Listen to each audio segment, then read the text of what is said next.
cái bảo mình last page thành cho thu pi mà jing in mình khát của anh nga na pathen in talan za chom chom ai bi wa hi in ji talan ai bi in chung wa chu pi chu pathen in ai man za ham di khelo không bom tam ta i điều cái ta san in chila chun bang pa pi in cái đó nào ba na simeon pathen pathe bu na dalin kalai hang ka kim man ta in cái nhà cô nào Human tam ta ta thầy độ thầy ông cái này lo mấy thầy này xong lại cái mà own experience ha con cái thầy dengan hiểm hiểm về họ không đâu cho chú giống lẽ như ba tê na mà xong phong hi lo hi lệ hi chi makeup artist thì họ xong lẽ thì xây nên làm phong cha tê anh phổ na chú giống lẽ cha cha na lung gia anh này hi chi làm phong lung lệ lo dengan hi lệ ha cái cement anh tôi ngồi dengan cái thầy nông phát ông mẹ dunia ci platform ang sa kahin sa nomen gibaw men bibi ya ko nin question akong tain ci question kahin dambot na nom cho hile masam ka nga cho hile no la ba de he lo kun di la wa jong na nei je wa jong de sam mo bam ke sam lang to lang chang ge ya na mo sa wa sa di ho vel bun bi a ke be de ti da bang na chon dan e ho khang hello khang ma ka ho tao de ana hi in masang khanga chu no la ba te e ho no la ba te ho ti tao de amo masang khanga chu pathin an ho lo lai na tao de he zong la chun am hon chon dan khana an nei zu ba chu ki chei ho hi pham milim ho ho tabanga an gial wa khanga na hi in na oi moding a he po in tua hi generation he hung khang dau che a he ta in chiding zo ya chu masang khanga chu no le pa te ho hin cha te ho hi lipstick anwa hel asam color ahung sana hi zong la pha prostitute ti dan dewa na an gel zio na mai zu hela na mai khala ti club hola chi pha hi ti bo se a khona mi me na an vet na khang chu an hi in tu khanga bang hin hi chi hin in chen no asima ma je in ke ma own experience a long ka sai nam pha chu bin zong instunga service nei lo ka hi obin he song le ke ma ban hat na da le nun la ba te taw na zalen ju ai ngai du ai hin support singa ka tha sam ni ting song le ai til khau thai mit phabap gonin tu ni in ke ma hard work dung zuya jong hen tin nun la ba taw taw lang ai ki taw taw jeng halang ka hard work chu bol da hi leng ema cha kan lo ding a hi in abona a ki thu khom da chu dunya pathianin kichana hi a hin buya hi in nun la ba den masang khang chu building a hina ai he zong le apha dung zui ki update the mi him chu mi bang pha hi eti ka sai no men da chu ha hung chi ding tu ai ho khang sa nga hi ma ba na hi makeup line hi hung na sa che ding hi tia sang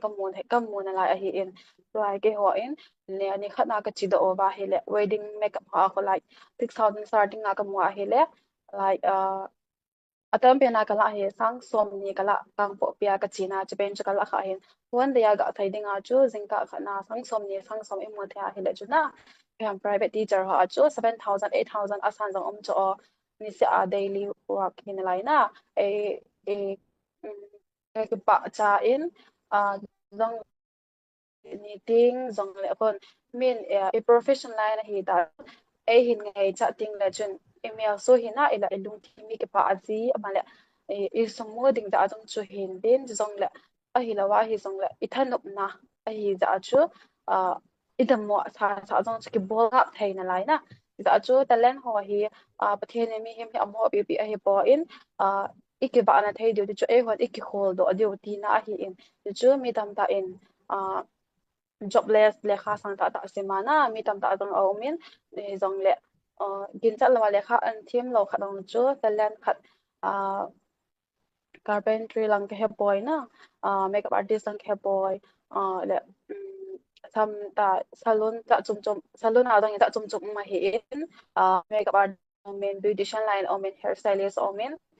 ta chum ma hin cha dong chu tu khanga di dan ana thei khop se tan lan he ma ma ding ta in le kha bang hina sim no di bang ka ti po in at least 12 be na chu mantin kam te na ichido like India sung bo sa chu hung ke ba anom lo mai thai na ma sang hin ko chu sai the ai bo in nan nop le gam dang foreign a zong na chinom thei a hi za chu speaking wang hi apoi mo in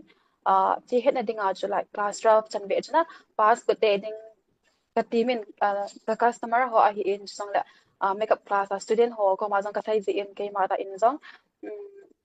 tilam panga hina ding ta a hi zong le mo khala la mo ngop chon na ding a hina wa le mo de ba den la sun na hong se na jo e ko ma hong zila 10,000 ham ba bo hi cho ai banga gam pa ma aga tel ding a he lak lang thing mai thai hi cho ai bang cho ke ko ma cho basic azil cho na basic azil cho amma tham kha a het da ding hi cho chu abat a chi be no ma sang da a ge no ma hi le sum nei de ding a cho gam pa ma jong azil ki thai na ai banga cho basic chu he la chun mi a hil ding ha azang no ma hi e ti za chu thì em mà na giống cái vợ là thấy chưa mà làm hinkho à sila pai mo na thấy mo a hi thì azon cái mà na cái sai no mà hi na thắt sit lawa na fel bawa hi la chuna na to jing thai a hi ati jong cái sai no men tu lai di chu occasion lawai ti ta jong ta law dan chu season ta jong ta law dan chuna mi masanga chu Christmas ko bawa masanga abul pat langa kan se banga chu Christmas season ko bawa mi na ke chai ji chu tam kai jang ti ho bel na ta ta na ke bol di chu cha bo se ne hi chu to bang hi ya hi le cha te ho in te ho in cha te ho birthday aga man mai dinga song so na am ho zo ke chai zo ta chu aban le ate epi ke he boy anu apa bel na man di ti hi zong le am ho ha mi zo si he hoi di ida yo na chong le camera iki ko so ke zio ve lui hung he na ta cho to hi khan do na in pha pha ba hi asia mang dong mi dam ta mai tha in de na ai ma he la wa che zong la chu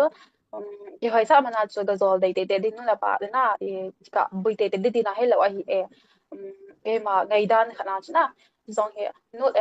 no le pa de ka zita de ka ti de na zita de ka hwa zong hi cái số thiên tận thật na dòng lệ phân tích cái cái nam bận bận thì chỉ làm bằng mà izi ada ngah dòng lung thay mình đến na thì họ lên đã cho cha nó là ba tiêu mà cái là wa tu hi cái chân in mo sang in cái là wala chi alung lu na hi la cái zil sa thai ham na dòng lệ cái tha hin dop thai hi ti azong na gial khop set thai hi ta ti cái mà na zong cái sai no men dòng lệ maba na young generation na nga chapang ho adenga kasai nom chu hi le mo lam reels ho zong na Instagram ho bel ho dong ko ichei tu hi na mo lam lama mo khalal kiso nom na man sanga chu na bol khat chu na tala na man to hi le so mo na pan thai na me hoi na zong chu so mo na pan tha thai na dong la che makeup line na chu tua hi de ka na chu han ni khana hi sang kha kala hi le kho ve lang la kon sang ni be hong ke la mai thai ta chu da chu a product lo aman ta min chu jong le aman da ni ma hi le chi a product chu de kan a chu 50,000 man na chu hi le nang lak na mu thai na thil a hi ti song ka sai do no min chu jong le no la pa in an mata jong le tua no la pa den cha de ho atil kho no nom ke chu de nga ka sai nom chu ai ya hi le cha te ho chu le kha service mo zo am mo zo ta poi ti tau te ai la wal ama chle kha ai banga asim zo ta alo na ti zo mi thai ai banga thai ji hamang cho ten zong chu a hoi se la a bola ya ama a ki ham bola hele 10,000 a tong ama alak lak am mo ki thai na da chu mi na a than do ba ai le cha ti hoi mo po loading mai jam ho ve la zong til kho na nei ji ding epi na than mom da zong na discussion in family a zong nei ji ngai ka sa in so a than mo nga hi ata sit me a hi la bang chuna bol wa pha ka sa ina e zong a than nom te de a pare ke cha hin ko hin manga chi na kanu la ka pa ka ki thu pi thina dinga hi ti a gial ho dinga bang chuna opportunity hoi da hi chi makeup artist hi ka ma zong kalung thai selen ka kisi po in pa ki choose hoi sele pa the mina na cho la ke ma ona zong kalung thai sele ti a ka sai no me